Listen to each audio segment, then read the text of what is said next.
Thanks for staying with us. This is Daybreak, entirely on a different subject, and we appreciate your company. The hashtag on X is Citizen Daybreak. The SMS code is 22422 at Citizen TV Kenya and at Ayub Abdikadir.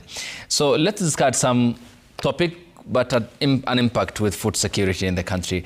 On my immediate right is Joseph Mbadha, who is the project officer for Code Aid. Thanks for your time. Thank you to have us here. Much appreciated, and lovely having you. Nelson Owiti on my far right is the program officer, Impact Kenya. Good morning, Nelson. Good morning. Thank you so much for having us. Thank you so much.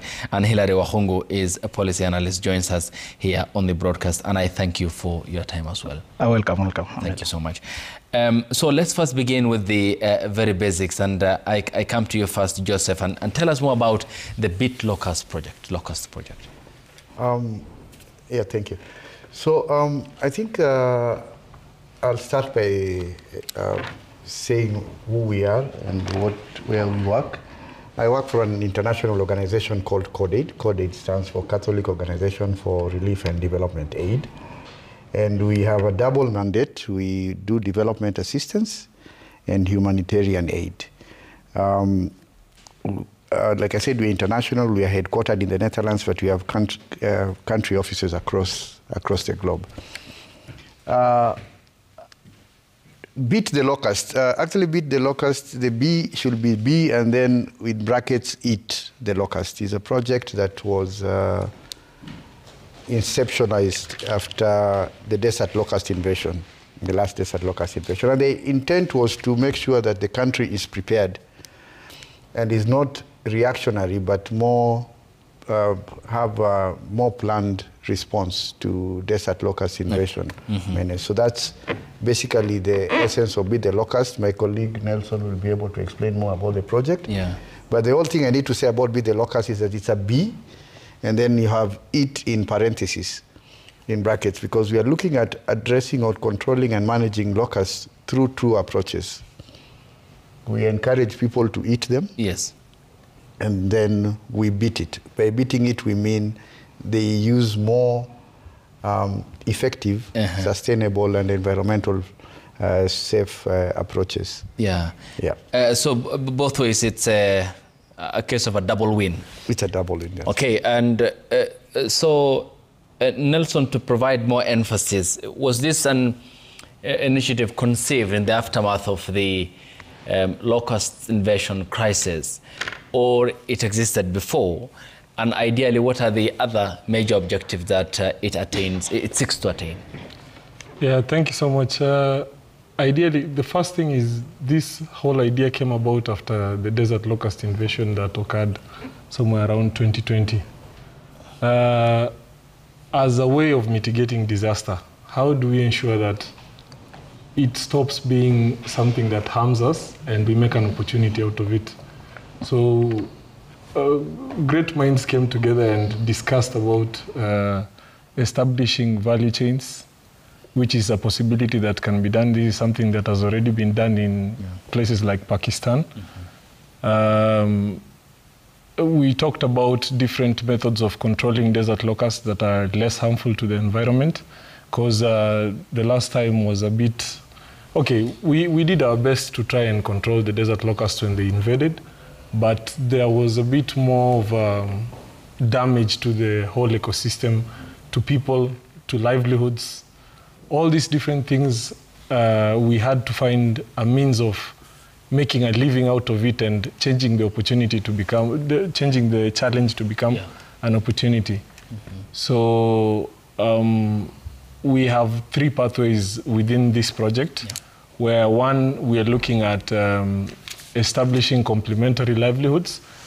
This is mostly for communities living within Laikipia, Samburu, Isiolo, and Marsabit. These four counties tend to be hotspots or like layover areas for the desert locusts when they are coming through during such invasions. The other thing is establishing a scalable value chain of insects. It's not something that has been done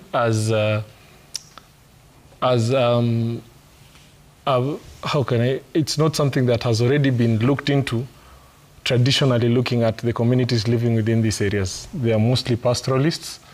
and they major in livestock keeping, right?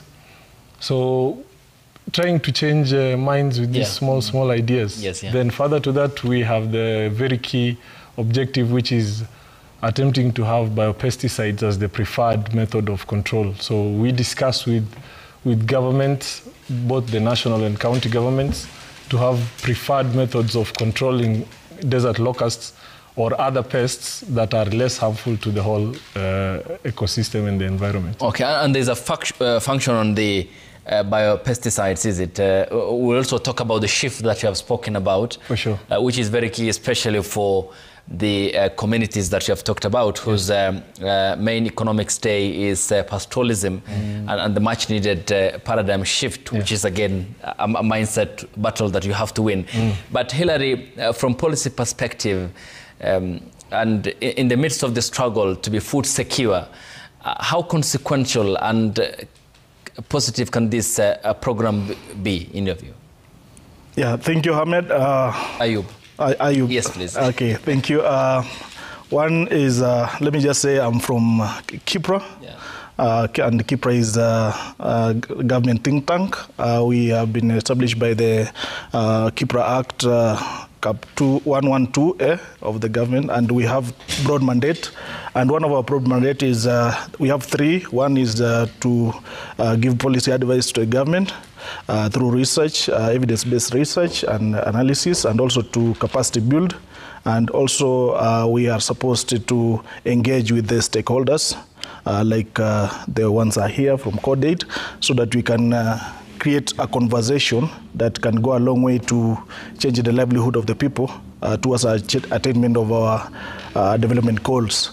So from the policy perspective is that yes, there exist a myriad of policies in our country that the project can embed itself into, so that we can introduce the biopesticides that are safe to the environment and also to human use.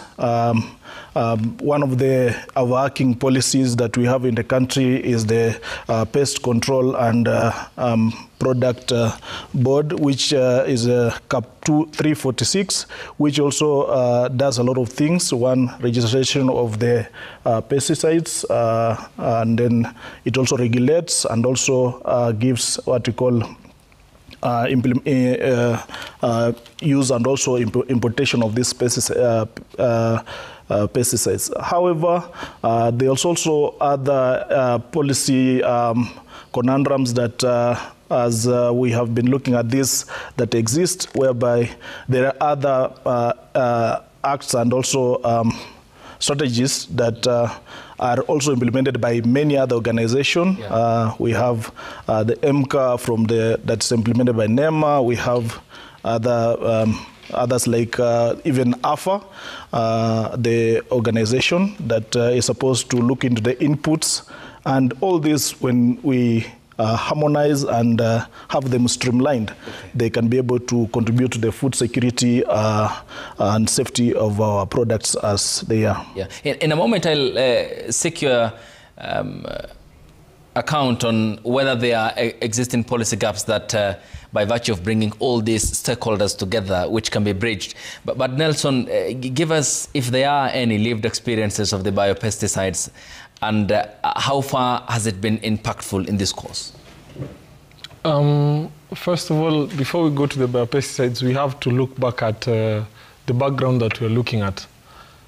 Spotting from when there was the last invasion, right? Or maybe generally the life of a pastoralist. You know, for a pastoralist, the land is your heart and your cattle are your soul, right? Without the landscape, there is no connection to your livelihood. Without your livelihood, you lose even your identity, right? So if you look at how we've been working with these communities that we live with, there is extensive use of synthetic pesticides. Looking at the pastoral livelihoods, we use acaricides. Like, this happens very regularly.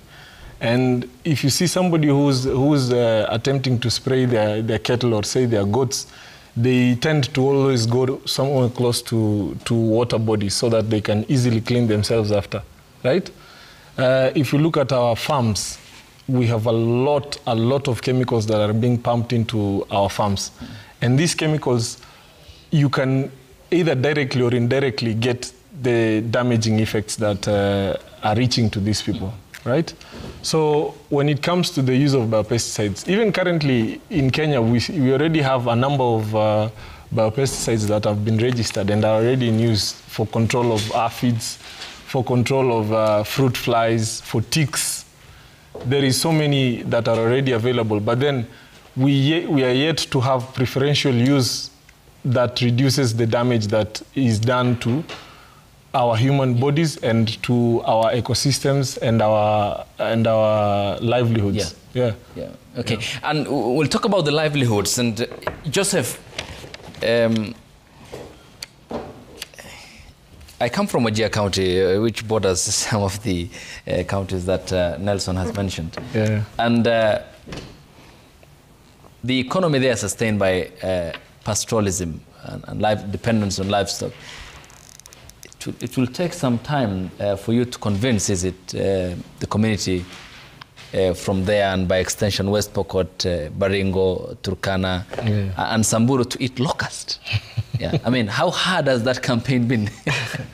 And what are the nutritional values for public information here? Oh, yeah.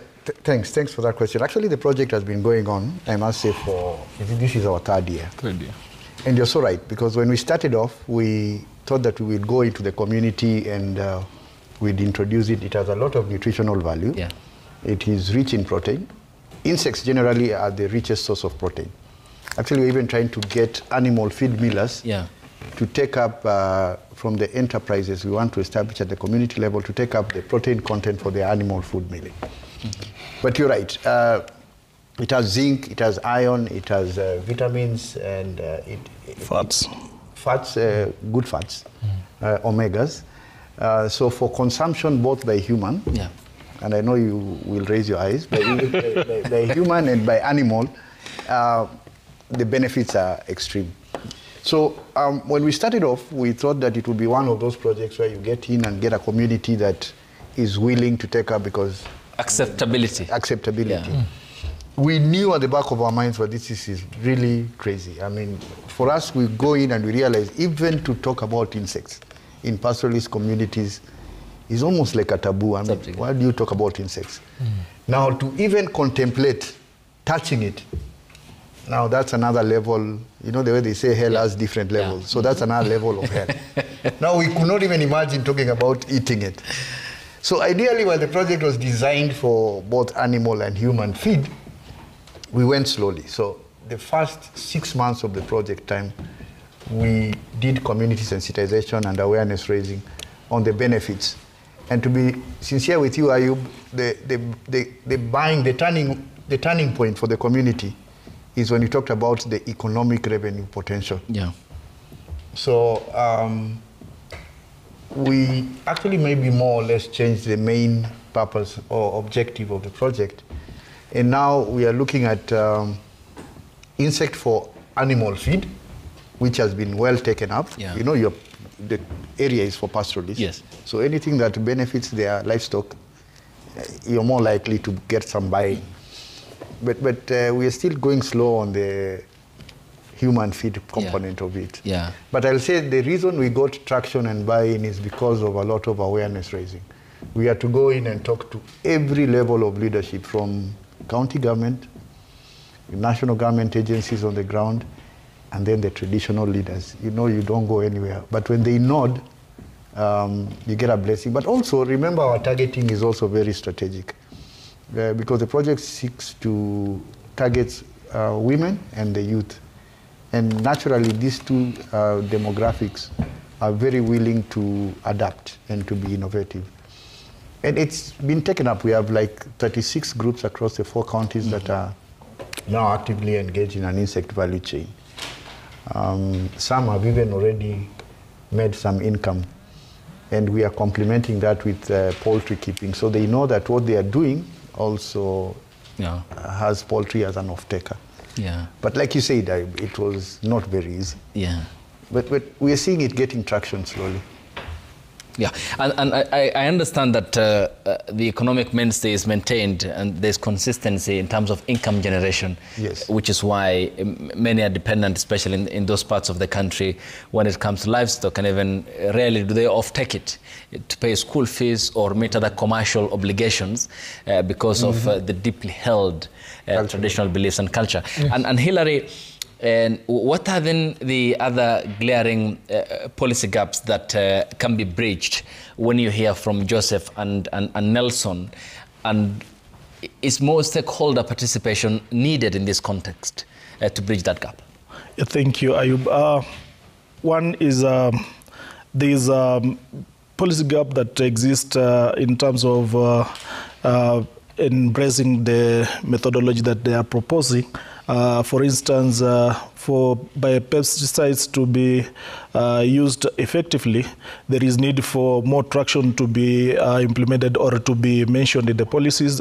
But I've been perusing through other policies that are existing, and when you reach that angle, you just it's just a naming, no any other implementation framework. For nutrition bit of it, we have the Kenya Nutrition Action Plan 2018-2022 that is due for revision. I think the project can have, during stakeholder engagement, can have its footing there so that they can propose, when it comes to data diversity, they can propose more of using the animal source foods, and in which in their case is now the locust, and I know that there exist other insects that are of high nutritional value that can be proposed, so that we cannot just talk about the diversity, but how do we implement it in the policy so that we can have more buy-ins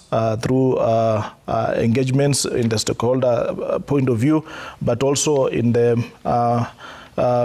project, I can see that there is a light at the end of the tunnel, because they have already shown that animals feed has been embraced by the community, meaning that there is a channel on which now they can ride on to improve more on this, so that humans also can benefit from these enormous nutritional benefits that this can provide to them.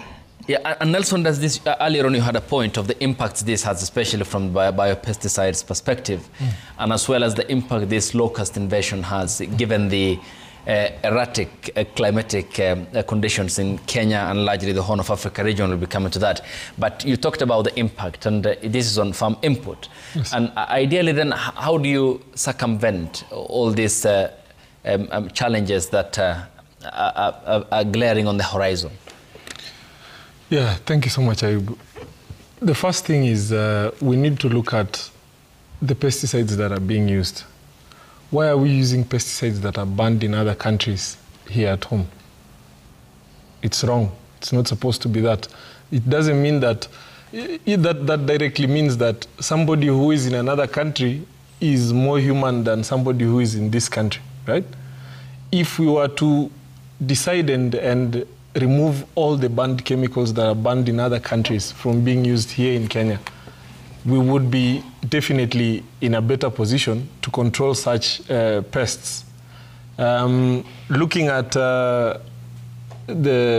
our food systems, how we get our food. Yeah. If we look at massive farms that are currently farming within riparian areas, these chemicals that they use, they tend to leak into our waterways.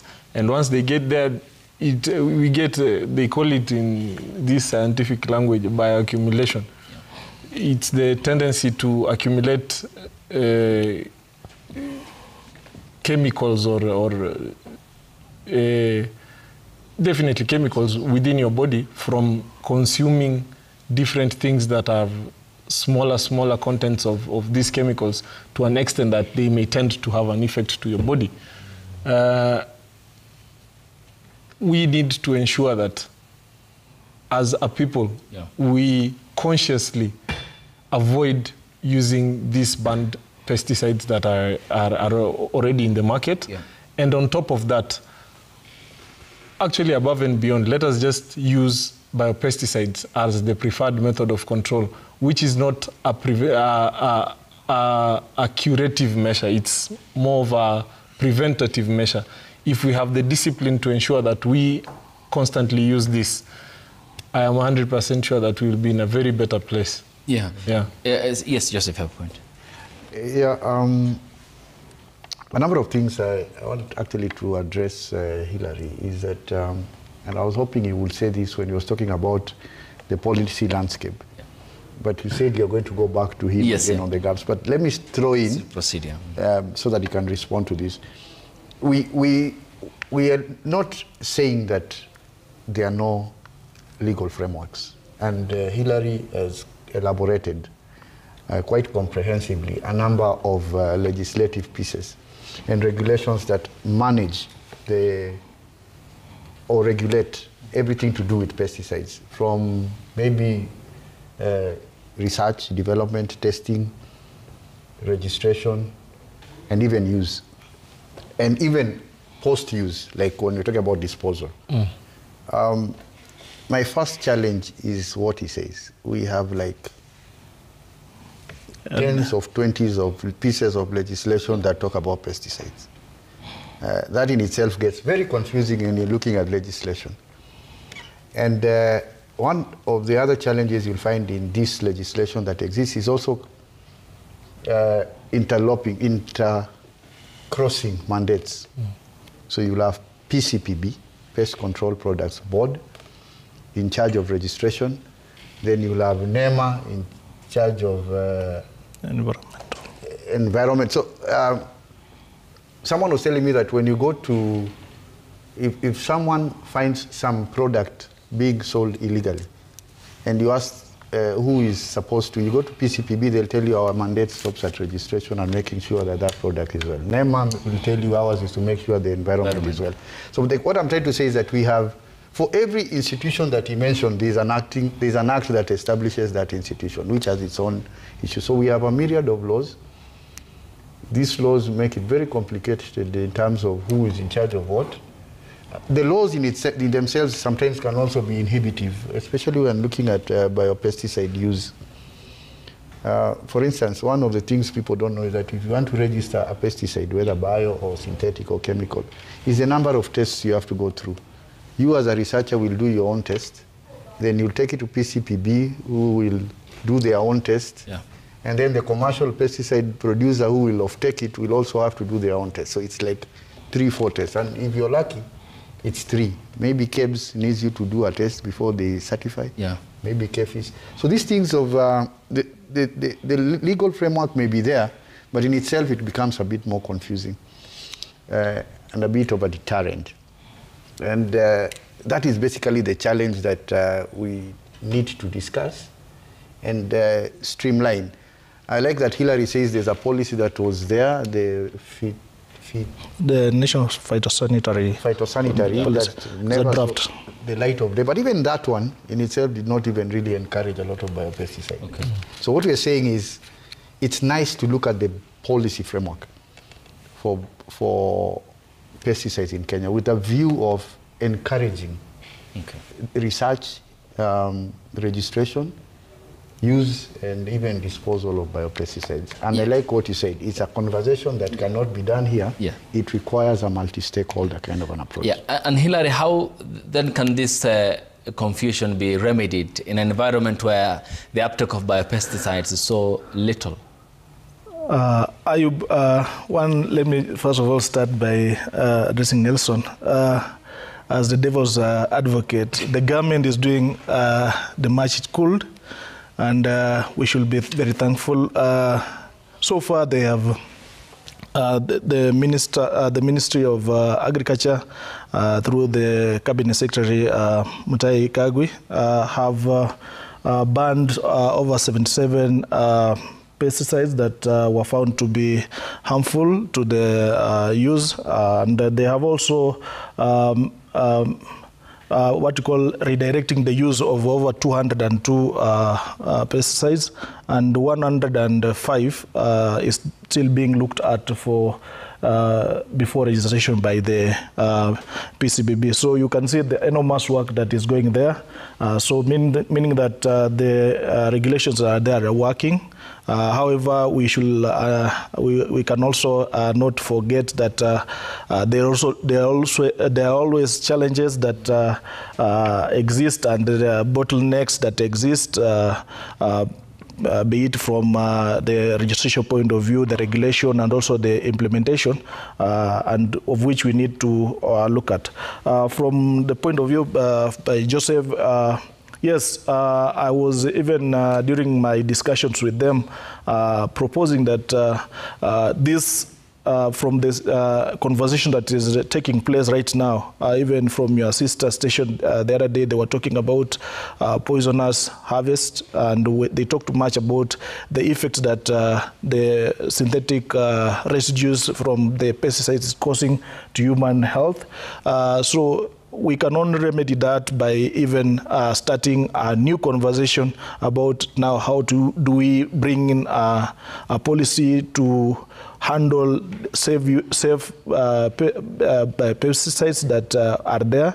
And they talked about each synthetic pesticide that exists, there is an alternative biopesticide. So meaning that there is still room for improvement. So it's like we need to tighten up the policy area so that we can have explicit policies that are promoting and also are regulating by pesticides, so that the conversation now can move from is there by pesticide that we can go, or is there a fallback plan or not, but also the awareness that I talked about. The end users need to be aware of this so that they can take advantage of them.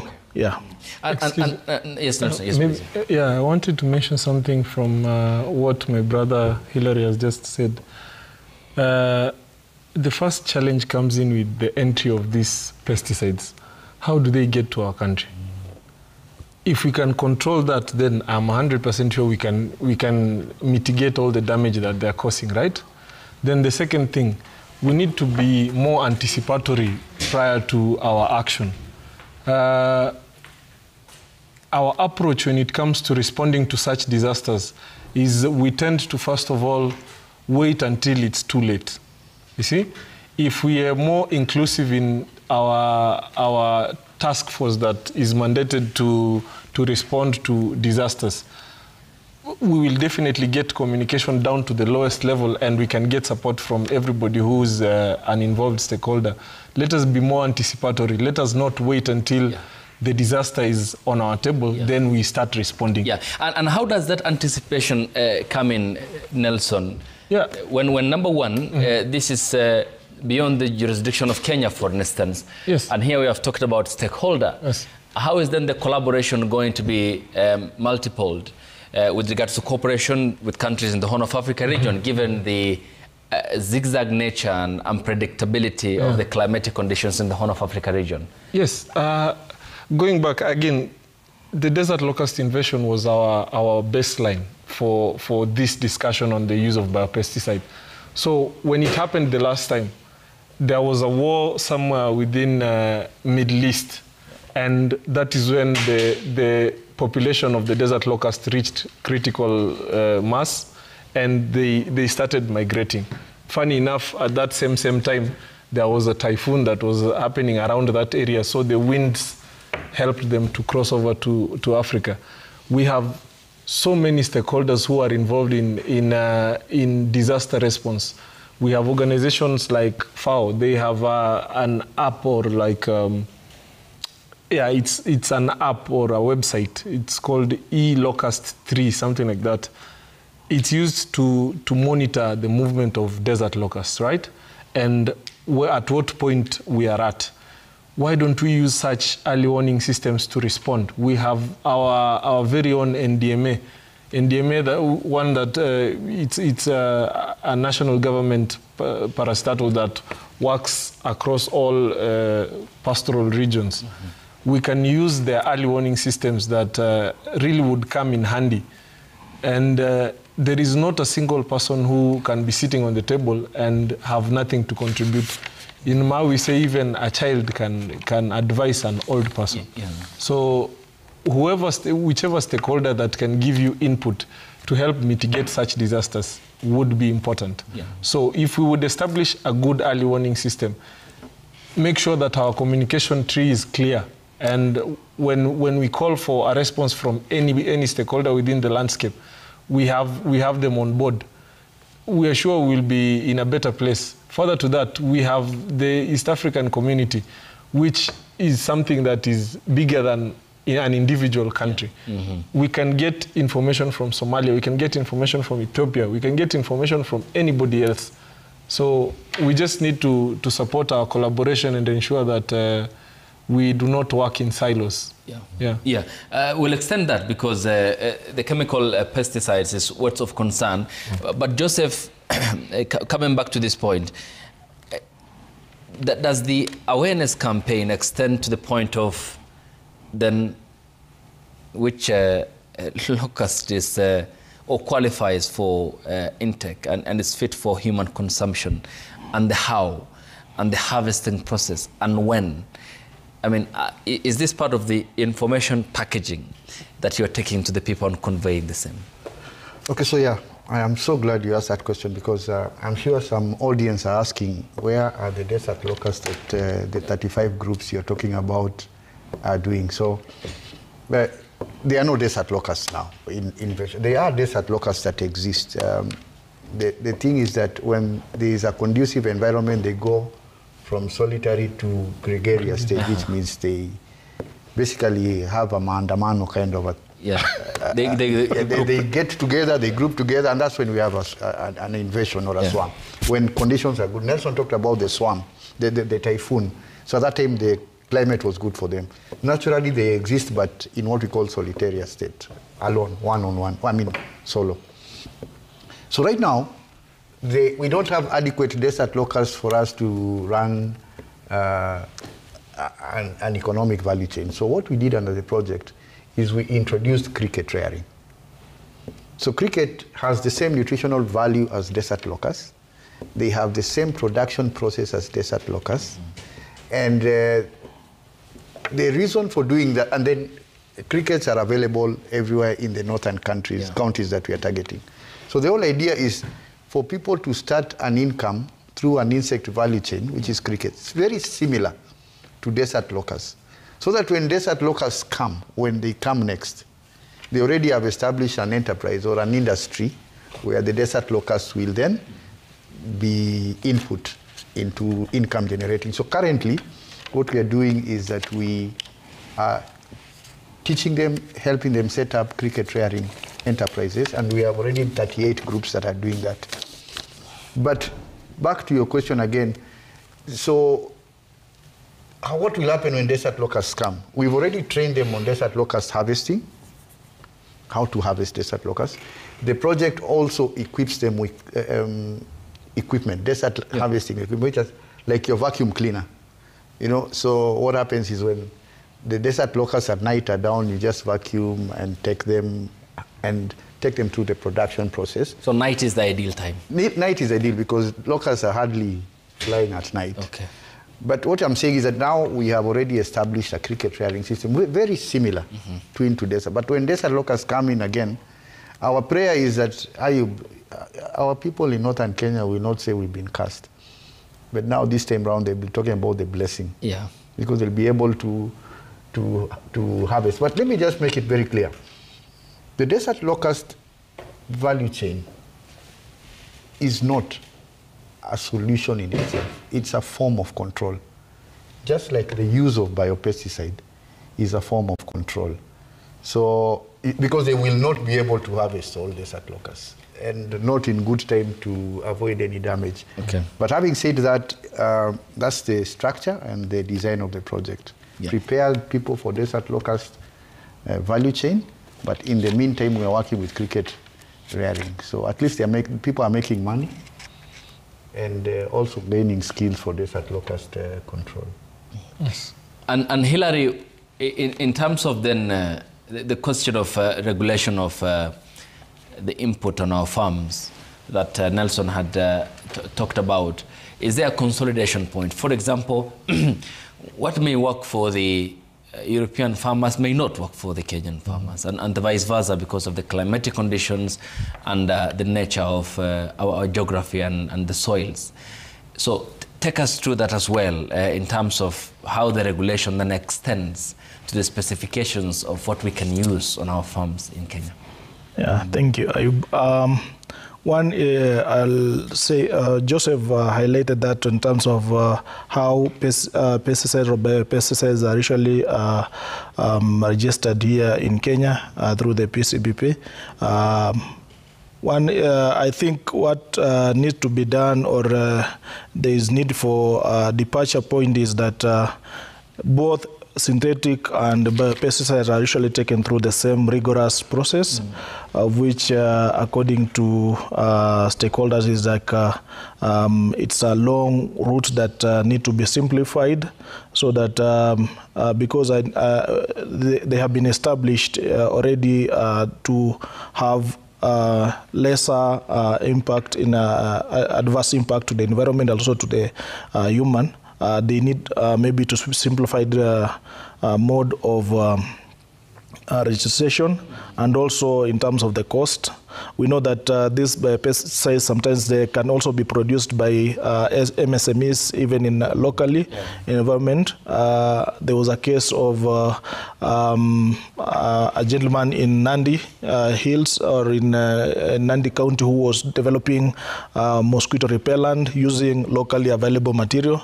I think if those such ventures can be supported through taking them through a clear cut process, so that they cannot be tired along the way in terms of registration, so that their business can be supported in that way. Also, intentionally.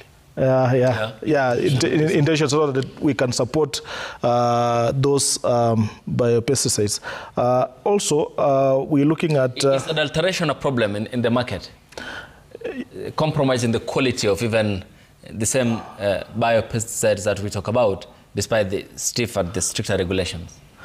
I think what happens from the policy perspective is that, as we said earlier on, there are a myriad of organizations and also regulations that may be conflicting. There's need for streamlining, so that what PCBP comes out with is what the NEMA is agreeing with, and also what KEBS is looking at. Even others, such as KEFIS, they have a role to play in terms of food safety. And also we have others such as AFA and even CALRO. During research point of view, they need also to be harmonized, so that all this value chain in terms of looking at the safety of these biopesticides, so that it cannot be adulterated, or also we cannot get by pesticides, or even the synthetic ones that are still not harmful, entering in our market without good regulation. The gaps that are glaring are in terms of implementation of these policies. We know that most policies, they might prescribe how it should be done, but due to, we cannot call it negligence, but due to maybe not being followed clearly, we get that even our borders are still porous to some harmful chemicals. That's why Nelson was lamenting about why is the government not picking out these harmful pesticides that have been banned in some other countries, still getting the same in the country.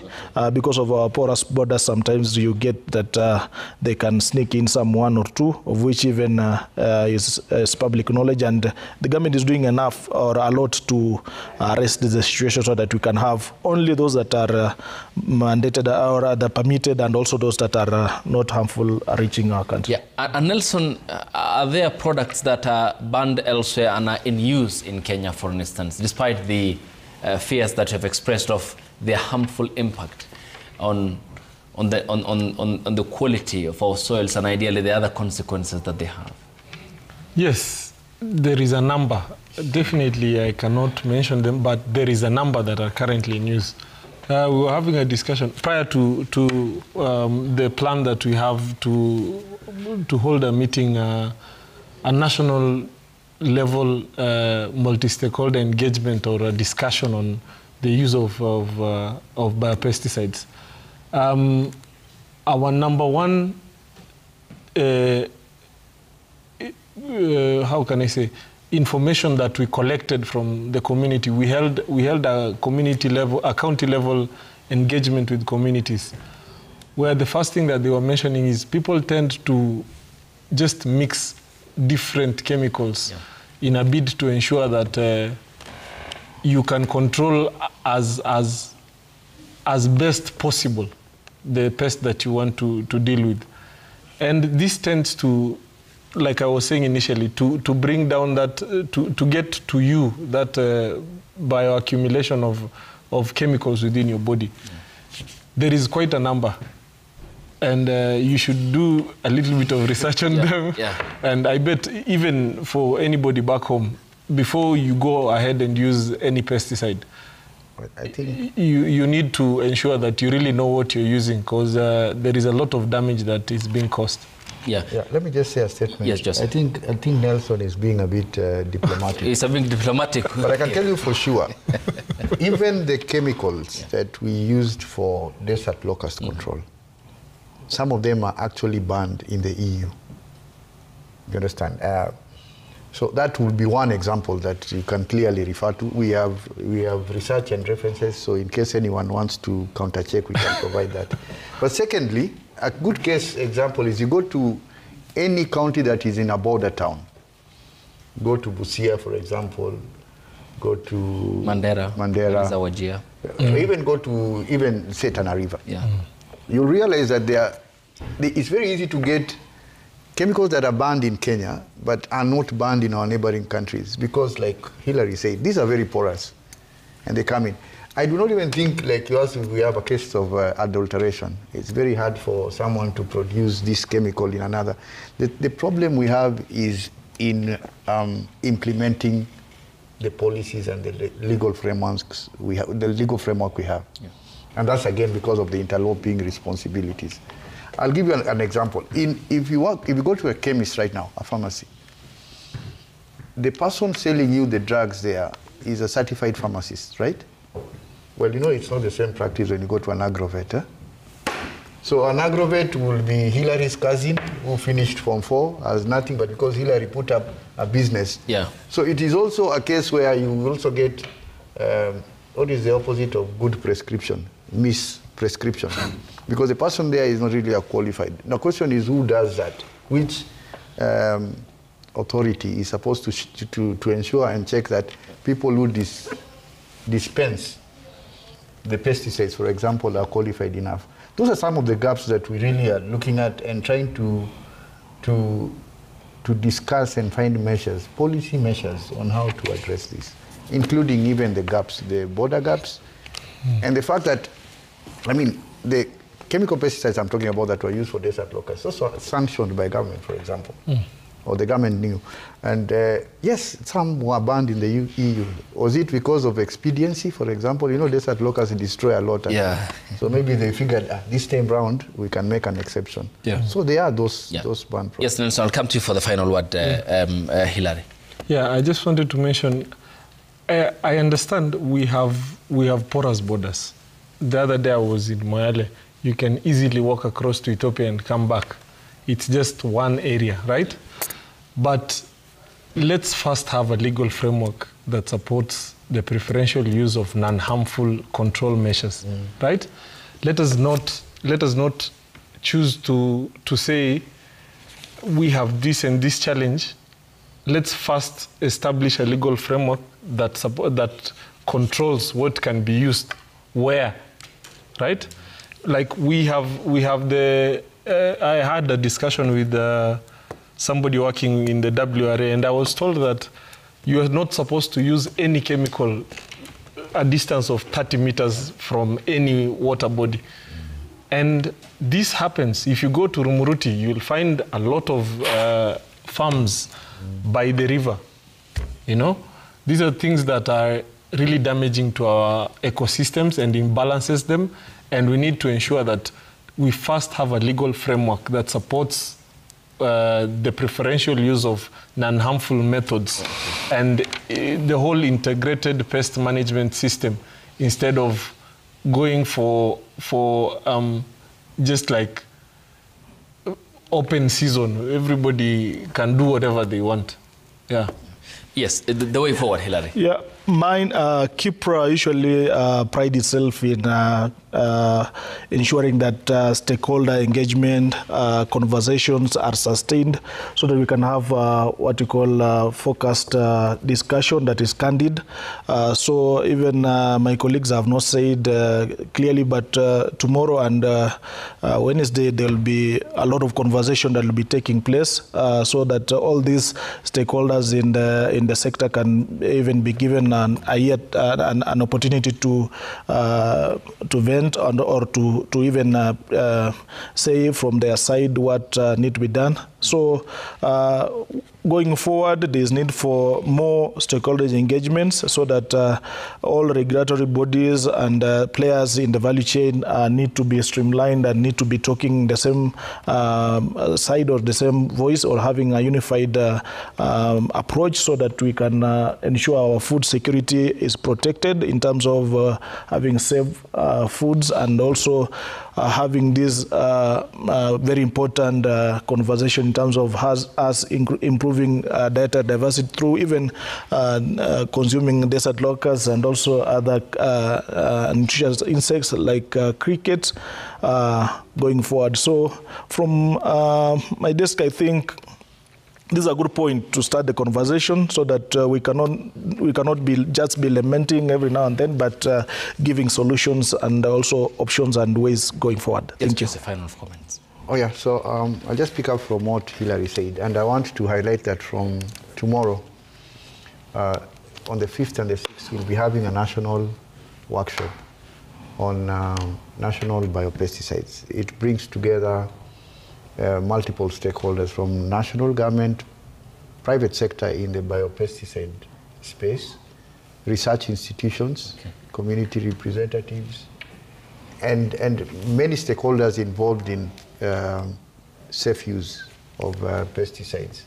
The activity will be held at Safari Park, but we also intend to share the reports of the deliberations through our respective websites. That's Impact Kenya, Coded Kenya, and Kipra. And yeah, so what we have said here, what we've discussed here, is what we shall be deliberating. The good thing is that the people that we are blaming will be there tomorrow to also, give some feedback.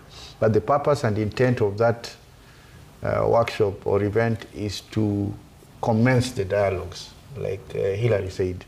As Kenyans, we need to sit down and ask ourselves what is a more permanent and long-term solution. Thank you. Nelson. Thank you so much. I just realized that coming towards the end is when I'm introducing where I work at. Yeah, I work at the Indigenous Movement for Peace Advancement and Conflict Transformation, or in short, Impact Kenya, which is an organization that works with communities. We support communities to ensure that they have security over their land.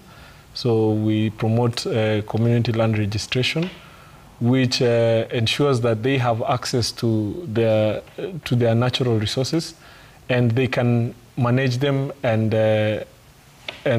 make use of them in an amicable way. We also do our best to support the use of rangelands and supporting healthy ecosystems and livelihoods, which are key to pastoral or indigenous people who are mostly natural resource dependent. And following this discussion, we also attempt to chew down policy frameworks to a much more understandable way for the community, or an understandable.